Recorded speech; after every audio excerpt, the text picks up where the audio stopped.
In this video, we're gonna tell you everything you need to know about Invincible's very own undying do-gooder and find out why this character stands as one of the series' most interesting characters in a world that's already populated by dozens of other super-powered heroes. But before we begin, we have to let you know that there's a ton of spoilers ahead in this video. You've been warned. Now let's get right into it. The origin of the Immortal. Sometimes a man of mystery is more interesting than an open book. Just look at the pop culture landscape and you'll see the likes of DC Comics' Joker or Clint Eastwood's Man with No Name, and you'll see how obscuring certain verifiable details about a character adds to its appeal. Well, the Immortal is a shoo-in for that role. He's the kind of superhero who, unlike his peers in the Invincible universe, has a murky past at best. Here's what we do know, however. First of all, the Immortal has been alive for a millennia, and we're not exaggerating here when we say he's been around for approximately 3,000 years on Earth at least, prior to the beginning of the series. In fact, it might not be too much of a stretch to think that it's the same longevity that proved to be the bane of the Immortal's memory. He himself would attest that he doesn't remember anything about his past before he met a certain accident thousands of years ago. The same accident that would grant him his signature ability, the power to become, well, immortal.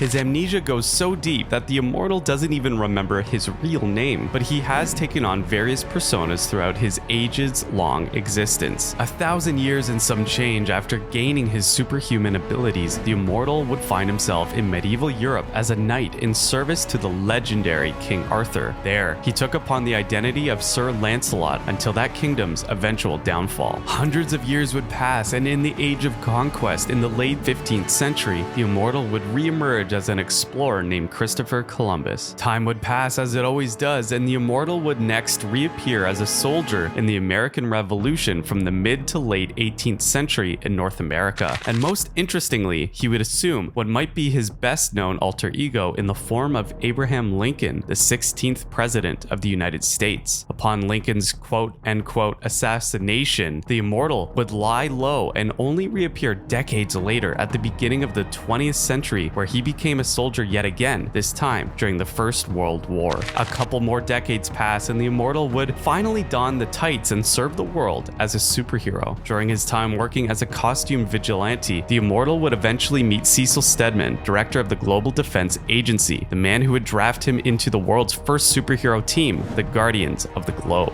Alongside contemporaries like Green Ghost, Aquarius, Martian Man, War Woman, Red Rush, and Darkwing, the Immortal became one of the most well-known superheroes Earth had ever seen. Sometime during the original Guardians of the Globe tenure, the Immortal and his team would meet the alien visitor known as Omni-Man, who at that time had become the planet's #1 protector. Now, Omni-Man would not officially join the Guardians of the Globe, but he would prove to be one of their most trusted allies. Little did they know that the spandex-clad Viltrumite is hiding a sinister secret. At this point though, both the Immortal and the rest of the team had become second fiddle to Omni-Man, but they were no less respected by the world at large. Personally, the Immortal had certain misgivings about Omni-Man, but the mutual respect was always there. That is, until the fateful day that would change not just the course of the Immortal's already long storied life, but the history of Earth's superhero community as well. When the Immortal died. It all started in a day that would have been otherwise like any other. The Immortal had just foiled one of the Guardians of the Globe's nemesis, Biplane. You see, Biplane is one of those classic science villains who, for all intents and purposes, was just a regular bald dude with gadgets that he used to commit crimes. However, the scrawny jetpack-wearing villain ultimately discovered that he's contracted a terminal illness. So like any good scheming supervillain out there, Biplane came up with a genius plan to make everyone else miserable before he bit the dust, to cover himself in uranium and then proceed to blow himself up in the middle of Denver and eradicate the entire city. His plans would be foiled, however, when the Immortal catches up to Biplane and proceeds to chuck him into outer space.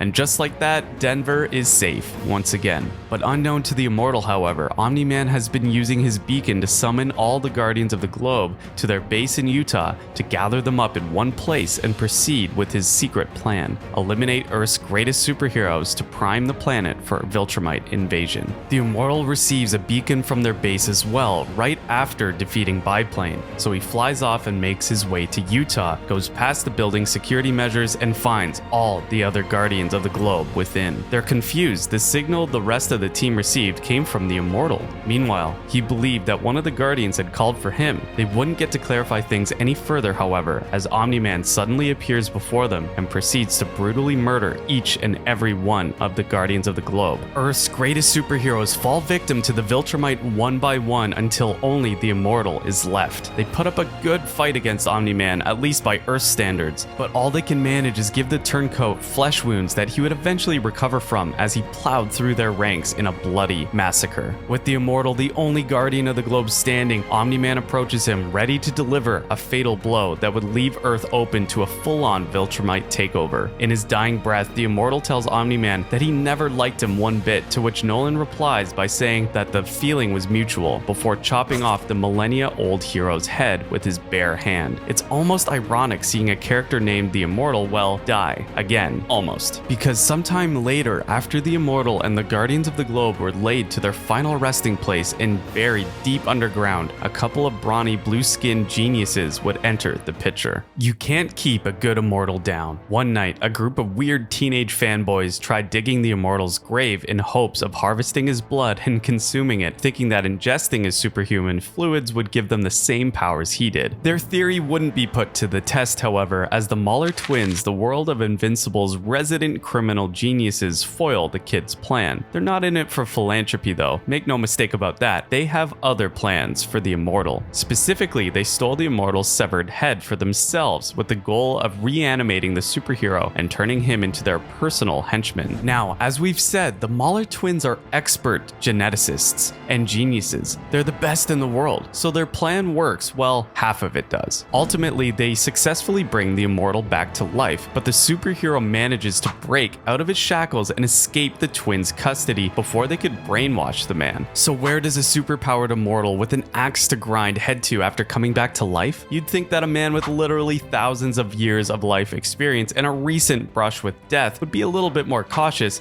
especially after being absolutely decimated by a merciless extraterrestrial. But no, the Immortal is woven from a different cloth, so he decides to look for Omni-Man, the same guy who killed him, along with his Guardian buddies, to look for some answers. He'd eventually get hold of the Viltrumite to ask Omni-Man why he killed the rest of the Guardians. Their confrontation doesn't end well for the Immortal, as their meeting immediately dissolved into another fight that would see Nolan prevailing over him yet again. This time, Omni-Man would punch the Immortal through the gut and sever his legs from his torso. But hey, it's still an A for effort, Immortal. Honestly, you did great. Now, you might think that this would finally put an end to the Immortal's millennia-long saga, but you'd be wrong. After his second fatal encounter with Omni-Man, the US government, led by the Global Defense Agency, would retrieve the dead superhero's body and bring him back to life yet again. And it would seem that this undying superhero had learned his lesson this time around. Instead of going after Omni-Man and probably getting his butt kicked again, the Immortal opted to refocus his attention towards superheroic